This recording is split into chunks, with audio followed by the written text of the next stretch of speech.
아멘. 새해라고 하지 않고 설날이라고 합니다.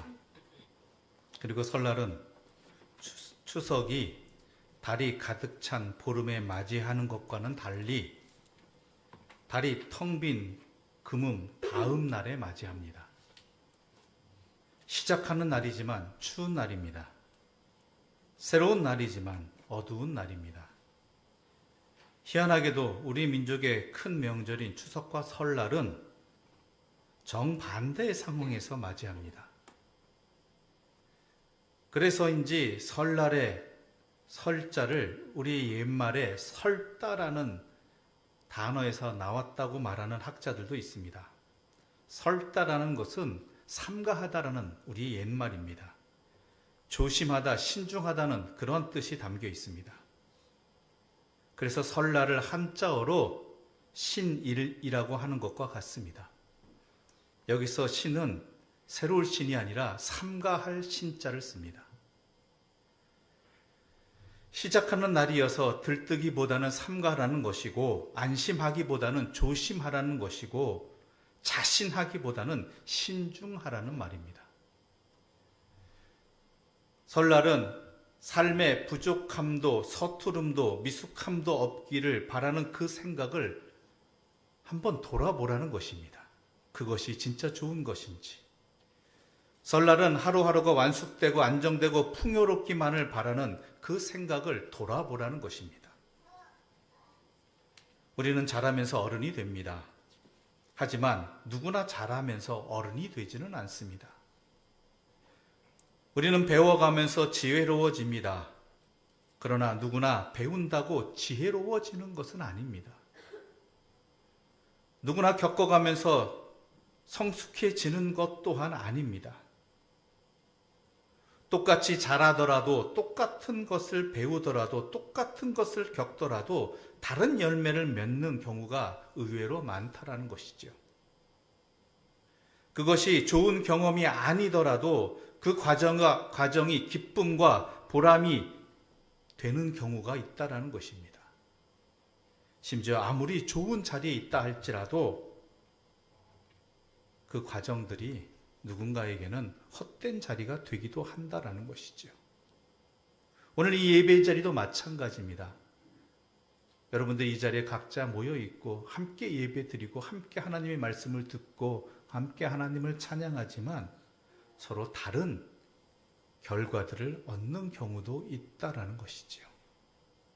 똑같은 하나님의 말씀을 들어도 누군가는 어느 특정한 부분들이 또 누군가에게는 다른 부분들이 마음판에 새겨지게 되는 일들도 있다라는 것입니다. 그런데 무엇보다도 중요한 것은, 우리 그리스도인들에게 중요한 것은 그 모든 과정에서 하나님을 알아가야 한다라는 것입니다. 그것이 기쁨이고 보람이 되는 것입니다. 아무리 힘들고 어려운 경험이라 할지라도, 좋지 않은 경험이라 할지라도 그 과정을 통해서 하나님을 알아가고 그 하나님 안에서 자기를 알아갈 때에 겸손과 인내를 배우게 되는 것이고 몸과 마음에 힘도 생겨나게 된다는 것입니다. 바울이 그러했습니다. 바울은 사서 고생을 한 사람이었습니다. 예수님 만나기 이전의 삶 그대로 살았으면 더 편안한 삶을 살았습니다. 인정받으면서 이 세상을 살았을 것입니다. 그런데 다메섹으로 가는 길 위에서 예수님을 만나는 경험을 통해 전혀 다른 인생을 살게 되었습니다. 하지 않아도 될 고생을 하게 되었고 당하지 않아도 될 오해와 멸시를 당하는 사람이 되었습니다. 이것이 고린도후서 1장 8절부터 11절 말씀에 너무 잘 드러나 있습니다. 제가 받들어 읽도록 하겠습니다. 형제들아, 우리가 아시아에서 당한 환난을 너희가 모르기를 원하지 아니하노니 힘에 겹도록 심한 고난을 당하여 살 소망까지 끊어지고 우리는 우리 자신이 사형 선고를 받은 줄 알았으니 이는 우리로 자기를 의지하지 말고 오직 죽은 자를 다시 살리시는 하나님만 의지하게 하심이라. 그가 이같이 큰 사망에서 우리를 건지셨고 또 건지실 것이며 이후에도 건지시기를 그에게 바라노라. 너희도 우리를 위하여 간구함으로 도우라. 이는 우리가 많은 사람의 기도로 얻은 은사로 말미암아 많은 사람이 우리를 위하여 감사하게 하려 함이라. 아멘. 고린도후서 1장에서 바울은 아시아에서 당한 환난을 말하고 있습니다. 죽는 줄 알았답니다. 너무 힘에 겨워서 삶에 대한 희망이 끊어졌다고 합니다. 마치 죽음을 선고받은 몸이라고 여겼습니다. 다 끝난 줄 알았고 마음으로는 이미 죽음을 받아들였다고 그 당시를 고백하고 있습니다. 그런데 사실 바울은 예수를 만나고 난 뒤 어디를 가든지 고난을 겪기가 일쑤였습니다. 여러 번 매를 맞았습니다. 여러 번 돌도 맞았습니다. 여러 번 죽을 뻔도 하였습니다. 동족인 유대인에게도 위협을 당했고 이방 사회의 기득권자들에게도 위협을 당했고 오고 가며 위험을 당했고 심지어 자신의 몸에는 사탄의 가시라고 할 만큼의 고통도 있었습니다. 그런데 그런 바울에게도 아시아에서 당한 환난은 유난했나 봅니다. 죽는 줄 알았다고 한 번만 말해도 될 것을 힘에 겹도록 심한 고난을 당했다고 하더니 살 소망까지 끊어질 지경이 되었다라고도 하고 한 번 더 우리는 우리 자신이 사형 선고 받은 줄 알았다고 합니다. 그만큼 무섭고 힘들었다라는 말입니다. 정말로 죽었구나 했기에 그 마음을 표현만 바꾸며 3번이나 거듭거듭 말한 것입니다. 그런데 중요한 것은 그 다음입니다.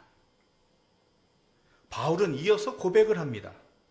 그렇게 된 것은 우리 자신을 의지하지 않고 죽은 사람을 살리시는 하나님을 의지하게 하기 위함이었다라고 고백합니다. 도리어 몸도 마음도 쇠약해져서 모든 것을 포기한 그 시간이 오히려 하나님을 의지하게 하는 기회가 되었다라고 말하는 것이죠. 형통함이 믿음을 도약하게 하는 기회가 되기도 하지만 환난이 믿음을 도약하게 하는 기회가 되기도 합니다.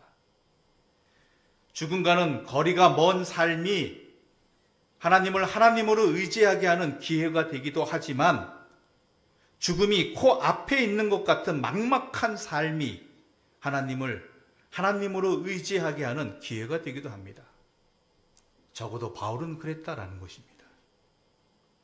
그런데 믿음이 바로 이런 것입니다. 우리에게 주어지는 삶의 재료가 무엇이든 그것을 하나님께로 가까이 나아가는 길로 삼는 것, 이것이 바로 믿음입니다. 좋은 날이나 또한 좋지 않은 날이나 행복한 경험이나 아니면 견딜 수 없는 고통의 자리라 할지라도 그것을 하나님께로 가까이 나아가는 길로 삼는 것, 이게 바로 믿음인 것이지요. 그래서 그가 살아온 삶을 하나님 안에서, 믿음 안에서 바라보는 그 결과가 어떠한지 오늘 본문에 너무 잘 드러나 있는 것입니다. 이 바울의 이 결론이 우리의 결론이 되기를 바라고 우리가 삶을 살아가는데 놓치지 말아야 될 삶의 열쇠가 되기를 바랍니다. 1절의 말씀 우리 한번 함께 읽겠습니다. 1절의 말씀입니다. 그러므로 우리가 이 직분을 받아 긍휼하심을 입은 대로 낙심하지 아니하고. 바울은 자신의 직분이 하나님의 긍휼에 의한 것이라고 말합니다. 이 이야기는 자신에게 자격이 있어서가 아니라 전적으로 주님의 긍휼하심 때문이었다라는 것입니다. 즉 나의 나된 것은 다 하나님의 은혜라는 것이지요. 이것을 깨달은 결과 바울은 낙심하지 않게 되었다라는 것입니다. 우리는 삶을 살아가면서 너무나 많은 낙심을 합니다. 길을 잃어버립니다. 실망을 합니다. 그런데 그 모든 것들을 내가 낙심하지 않게 하는 그 시작이자 그 근본이 무엇이냐? 나의 나된 것은 다 하나님의 은혜라는 것입니다. 내가 하나님의 자녀가 된 것도 내가 자격이 있어서가 아니라 하나님의 긍휼하심 때문이고, 내가 하나님께 이 시간 예배 드릴 수 있는 것도 내가 수고하고 땀을 흘려서 이곳에 나왔기 때문이 아니라 하나님의 긍휼하심 때문이고, 내가 직분을 받고 또한 하나님의 일을 수고히 감당하는 것도, 헌신할 수 있는 것도 내가 자격이 되어서가 아니라, 여건이 힘이 있어서가 아니라 오직 하나님의 긍휼하심 때문에 내가 이렇게 되었다라는 것, 이것을 아는 것이 우리의 힘입니다. 이 혼란한 세상을 이겨낼 수 있는 빛입니다. 그럴 때 어떻게 되느냐? 낙심하지 않게 되었다라는 것입니다. 그런데 낙심하지 않는다는 이 말을 우리가 제대로 해석해야 됩니다. 물론 낙심하지 않는다는 말에는, 이 단어에는 첫 번째로 우리 다가오는 것은 마음이 상하였다라는 것이죠. 그런데 오늘 본문의 이 9절에서 이 낙심은요, 정확한 헬라어의 뜻은 불의에 굴복하지 않는다라는 것입니다. 굴복하지 않는다. 당시 사도 바울의 사도권을 의심하고 음해하는 세력에 의해서 많은 공경에 빠져 있었습니다. 하지만 바울은 담대히 말합니다. 내가 이 직분을 맡은 건 내가 자격이 있어서가 아니다. 전적이 뭐예요? 하나님의 긍휼하심 때문이다. 하나님의 긍휼하심으로 이 직분을 받았기에 나는 낙심하지 않는다. 굴복하지 않는다라는 것이죠. 우리는 그리스도인입니다. 또한 우리 이 갈릴리 교회는 하나님의 교회로 그 사명을 받았습니다. 그런데 이 사명을 감당하는데 많은 멸시와 어려움 등을 당할 것입니다. 생각대로 되지 않을 것입니다. 이미 겪어왔고 앞으로도 겪어가실 것입니다. 그런데 이러한 고난과 어려움과 멸시에 굴복하지 않을 수 있는 힘은 내가 그리스도인이 된 것이, 우리 갈릴리 교회가 하나님의 교회가 된 것이 전적인 하나님의 긍휼하심 때문이라는 것을 명심하는 것이고 근본으로 삼는 것입니다. 우리가 이만큼 수고했으니까 이런 결과들이 주어지고 이러한 대우를 받고 이러한 열매들이 거두어져야 된다. 또한 내가 어떠한 능력이 있어야 된다. 우리 교회가 어떠한 능력이 있어야 된다. 아닙니다. 우리가 의지할 힘은, 또한 우리가 우리들에게 한 것은 하나님의 긍휼하심 때문이라는 것이죠. 그럴 때 우리는 낙심하지 않게 됩니다. 굴복하지 않게 됩니다. 그렇다면 낙심하지 않는다는 것이 구체적으로 무엇을 말하느냐? 사도 바울은 2절에서 이와 같이 말하고 있습니다. 2절 말씀 함께 읽겠습니다. 이에 숨은 부끄러움의 일을 버리고 속임으로 행하지 아니하며 하나님의 말씀을 혼잡하게 하지 아니하고 오직 진리를 나타내므로 하나님 앞에서 각 사람의 양심에 대하여 스스로 추천하노라. 아멘. 하나님의 긍휼하심으로 자기가 하나님의 자녀된 것과 또한 하나님의 직분을 맡게 된 것을 안다면 그 어떠한 어려움과 멸시와 오해와 질타 속에서도 굴복하지 않는데, 그것이 무엇이냐? 낙심하지 않는 그 첫 번째가 사도 바울은 먼저 부끄러움의 일을 버렸다라는 것입니다. 부끄러움의 일을 버렸다. 이 말의 의미는 다른 사람이 알면 수치스러운 일을 벌였다라는 것입니다. 그런데 이게 타인을 말하는 것이 아닙니다. 주님의 긍휼하심으로 내가 하나님과 함께하는 사람이 되었다라는 것, 이것은 하나님이 나와 항상 함께 하신다는 것이죠. 주님이 나와 항상 함께 하신다는 것입니다. 그것을 알면은 우리의 행동이 달라집니다. 주님이 나를 지켜보고 계시고 나와 동행하시고 내 모든 생각을 아시고 내가 하는 말들의 의미를 정확히 아신다라고 한다면 우리는 어떻겠습니까? 내가 하는 생각들이나 내가 하는 말이나 내가 하는 행동이 달라질 수밖에 없다라는 것이죠. 주님을 생각하며 나와 함께 하시는 주님을 의식하면서 살아갈 수밖에 없습니다. 이게 부끄러운 일을 버리는 것입니다.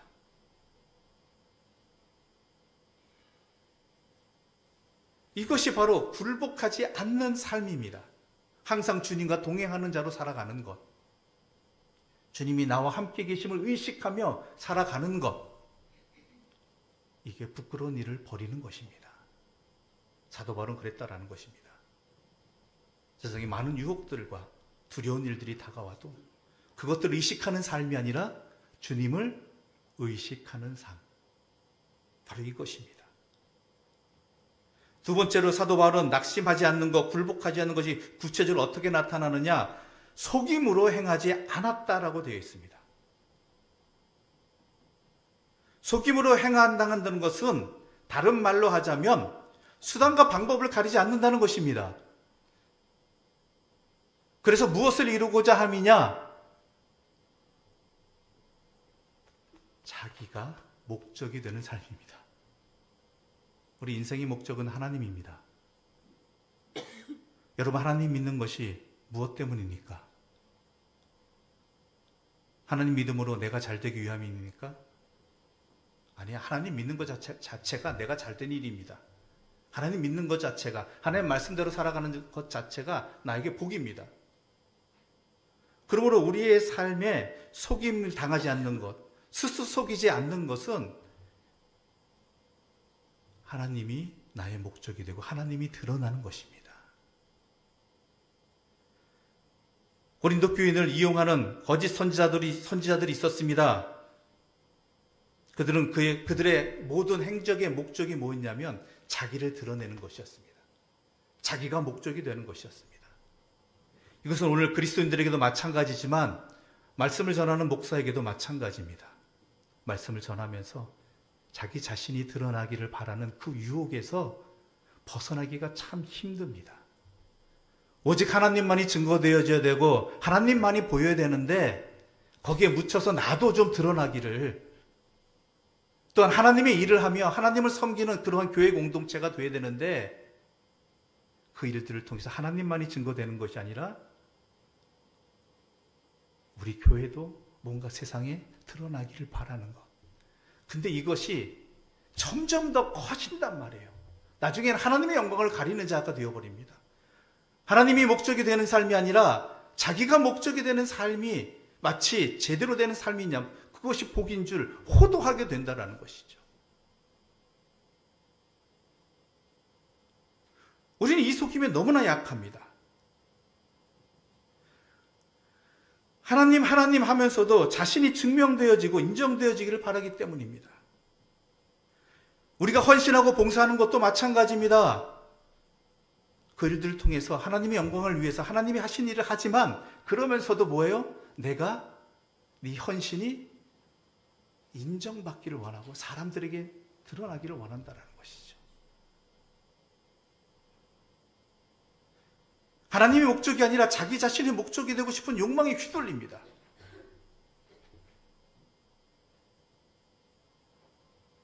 사도 바울은 그러지 않았다는 것입니다. 왜냐하면 자기 자신은 자격이 없는 자예요. 자격이. 오직 하나님의 긍휼하심으로 주님의 사람이 되었고 또한 주님의 사도가 되었고 주님의 일을 하게 된 것 아니겠습니까? 나에게 자격이 없음에도 불구하고 오직 하나님의 긍휼하심 때문에. 그러니까 이 일을 하면서 내가 드러나지 않아도 됩니다. 나는 사라져도 됩니다. 내가 오해받아도 오직 하나님이 드러나게 된다면 진리만을 하나님만이 증거되어지는 진리만을 선포하게 되는 것이지요. 성도 여러분, 마찬가지입니다. 여러분들이 앞으로도 주님의 일을 감당하시게 될 겁니다. 그 일을 통해서 내가 손해보거나 내가 오해받거나 내가 드러나지 않고 인정받지 못한다면 시험 들게 되는데 그러지 마십시오. 내가 힘이 있어서 하나님의 일을 하는 거 아닙니다. 내가 자격이 있어서 하나님의 일을 하는 거 아닙니다. 오직 하나님의 긍휼하심으로 하나님께서 나를 택하여 주셨고 사용하여 주셨고 힘을 주신 것입니다. 그러므로 하나님이 증거되어진다라면, 하나님만이 드러나게 된다라면 바로 그것이 속임으로 행하지 않는 일이고 그게 낙심하지 않는 삶입니다. 세 번째로 사도 바울은 하나님의 말씀을 혼잡하게 하지 아니하였다고 말합니다. 하나님의 말씀을 혼잡게 하지 않는다는 것은요, 하나님의 말씀을 미끼로 삼지 않는다는 거예요. 즉 자기가 원하는 바 또한 공동체가 목적하는 바를 이루기 위해서 하나님의 말씀을 미끼로 호도하지 않는다는 것입니다. 세상에 그런 사람들이 얼마나 많습니까? 그런 공동체가 얼마나 많습니까? 이단뿐만이 아닙니다. 자신의 영광을 위해서, 또한 목적을 이루기 위해서, 교회의 세상적인 영광을 위해서 하나님의 말씀을 하나님의 뜻대로, 그 진리의 말씀 그대로 선포하는 것이 아니라 이용하는 사람들, 또한 잘못 해석하는 사람들이 얼마나 많습니까? 거기에 이용당한 사람이, 또 그리스도인이, 또한 이용당한 공동체가 얼마나 많았습니까? 열매를 보았을 때 하나님이 보이는 게 아니라 그 사람이 보이고 교회의 세상적인 모습이 자랑거리가 되어진다라면 이거는요, 하나님의 말씀을 혼잡하게 사용했다라는 것입니다. 사도 바울은 어떤 경우에도 자신의 목적을 위해, 욕망을 위해 복음을 수단화하지 않았다라는 것입니다. 그래서 사도 바울은 5절에서 이렇게 다시 한번 강조하여 말하고 있습니다. 5절 말씀입니다. 함께 읽겠습니다. 우리는 우리를 전파하는 것이 아니라 오직 그리스도 예수의 주 되신 것과 또 예수를 위하여 우리가 너희의 종된 것을 전파함이라. 아멘. 이것이 낙심하지 않는 삶입니다. 굴복하지 않는 삶입니다. 그런데 낙심하지 않는 것뿐만 아니라 자기를 향하신 예수님의 긍휼하심을 깨닫게 되니까 눈이 밝아지게 됩니다. 3절과 4절의 말씀 우리 함께 읽어볼까요? 3절과 4절입니다. 만일 우리의 복음이 가리었으면 망하는 자들에게 가리어진 것이라.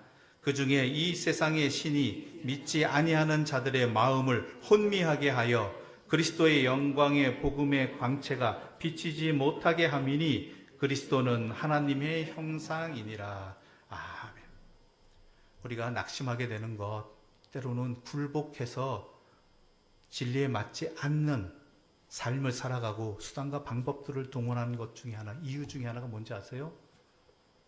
결과에 대한 집착 때문입니다. 특히 주의 일을 하는 사람들에게 있어서 자신들이 수고한 그 열매를 거두지 못할 때 하지 말아야 될 수단과 방법에 너무나 쉽게 미혹된다라는 것이죠. 사도 바울도 마찬가지였습니다. 주님의 말씀을 증거하는 사도 바울에게 다가온 비난은, 외적인 비난은 뭐였냐면, 당신이 그토록 모든 것을 헌신하며 열심히 복음을 전하는데 이곳저곳을 다니면서 그토록 많은 고생을 하면서 감당하는데 왜 당신이 세운 교회는 왜 그러느냐라는 거예요. 왜 다른 거짓 선지자처럼 사람들이 많아지거나 아니면은 좋아지는 것들이 아니라 어때요? 부응하지 아니하고 때로는 분열하고 많은 문제거리를 가지고 다투고 있고, 심지어 사도 바울을, 자신에게 복음을 전해서 사도 바울을 비난하는 사람들도 있는데 왜 당신이 수고한 결과가 이게 뭐냐라는 것이죠. 사도 바울을 비난하는 주된 이유 중에 하나였습니다. 이건 또 사도 바울도 마찬가지였습니다.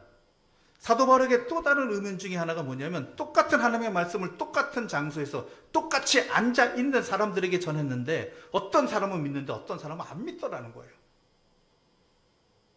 아니, 도리어 안 믿는 사람이 많은 거죠. 어떤 사람은 안 믿을 뿐만 아니라 비방하고 사도 바울을 핍박까지 했습니다. 도대체 내가 수고한 것은 뭐냐? 내가 목숨을 걸고 그 고생을 해가면서 전한 복음의 모습이 왜 결과가 이러느냐라는 것이죠.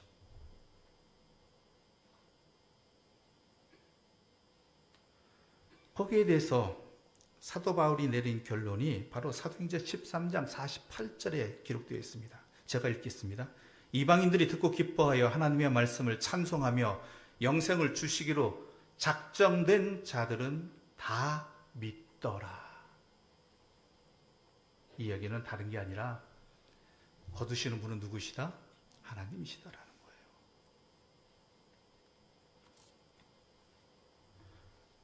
그 이야기는 내가 어떠한 결과가 나에게 보여지든지, 아니 결과가 안 보이든 간에 내가 해야 될 일은 뭐예요? 하나님의 긍휼하심을 입은 자로서 해야 할 일은 복음을 드러내는 삶 그 자체, 씨를 뿌리는 삶 그 자체라는 것입니다. 그 기도가, 그 헌신이, 그 수고가 결과가 보이지 않는다 할지라도, 때로는 결과가 전혀 다르게 나타난다 할지라도 우리 틀림없으신 하나님께서는 반드시 거두시는 분이라는 것을 아니까, 깨닫게 되니까 그런 것에 시험 들지 않게 된다는 거예요. 그런 결과를 얻기 위해서 불복된 그러한 사도로서의 삶을 살지 않게 된다는 것이죠. 오직 진리를 증거하는 자로서 살게 된다는 것입니다. 우리 또한 마찬가지입니다. 우리 갈릴리 교회가 많은 주님 안에서의 일들을 씨를 뿌리고 감당하였습니다. 여러분들은 여러분의 것을 아끼고 희생해 가면서 많은 씨를 뿌렸습니다. 그런데 다가오는 결과들이 눈에 보이지 않을 때가 많고 도리어 나쁜 열매가 거둬질 때도 있고요. 그에 비해서 나는 지치고 힘들어져 갑니다. 그런데 우리들 주변에서는 또한 쉽게 열매를 거두는 사람들이 너무나 많이 보입니다. 거기에 굴복하지 마십시오. 거기에 낙심되지 마십시오. 우리가 해야 할 일을 해야 된다는 것입니다. 오직 진리만 증거하는 삶을 살아야 되고 진리 가운데 살아야 된다는 것이죠. 왜냐하면 나는 하나님의 긍휼하심으로 이러한 삶을 살게 되었기 때문입니다. 이러한 일을 감당하게 되었기 때문입니다. 그러면서 분명히 사도 바울은 말합니다. 4절 말씀 우리 다시 한번 읽어보겠습니다. 4절 말씀입니다. 그 중에 이 세상의 신이 믿지 아니하는 자들의 마음을 혼미하게 하여 그리스도의 영광의 복음의 광채가 비치지 못하게 함이니 그리스도는 하나님의 형상이니라. 또한 복음이 증거되었는데 복음이 가려워졌다. 그것은 이 세상의 신이 믿지 아니하는 자들의 마음을 혼미하게 하였다라는 것입니다. 근데 여기서 이 세상의 신이라고 표현된 이 세상은요, 정확한 표현은 이 시대를 말하는 것입니다. 시대.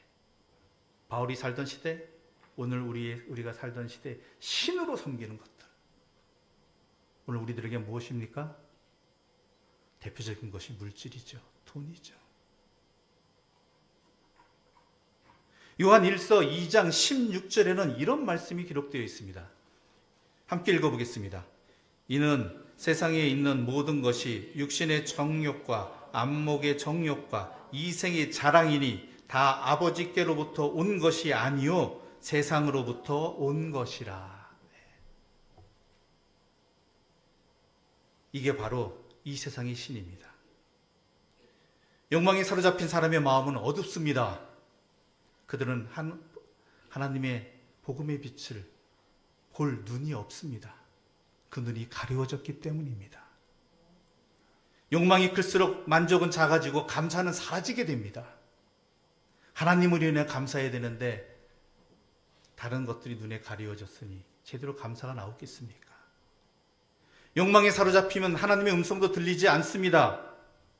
그러므로 믿음이란 이 시대의 신들, 헛된 신들로부터 해방되어져 가는 것이 바로 믿음인 것이지요.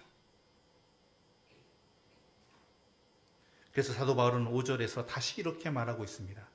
우리는 우리를 전파하는 것이 아니라 오직 그리스도 예수의 주 되신 것과 또 예수를 위하여 우리가 너희의 종된 것임을 전파한다.